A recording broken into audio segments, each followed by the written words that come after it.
शंकर भगवान की जय, पार्वती की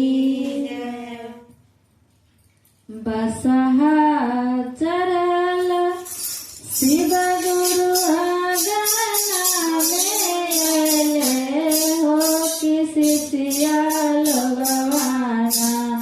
बसहा चरल शिव गुरु आगना में हो किसी सियाल गवाना। गुरु के छुआले चरनिया हो के सियाल गवाना। गुरु के छुआले चरनिया हो के सियाल गवाना। आसरा पासार गुरु से मांगतनी दया हो आबाद रखियाना। आसरा पासार गुरु से मांगतनी दया हो आबाद रखियाना। हमारा पियवा के उमरिया हो आबाद रखियाना।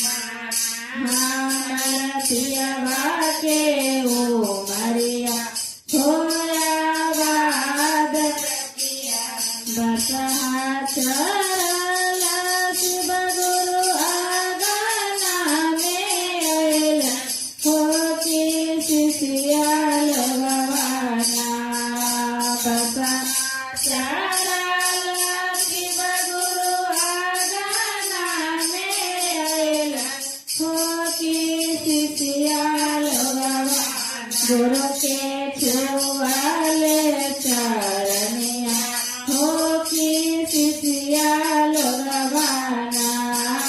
गुरु के छुआले चरनिया हो किसी सियाल गवाना। आसरा पासार गुरु से मांगतनी दया हो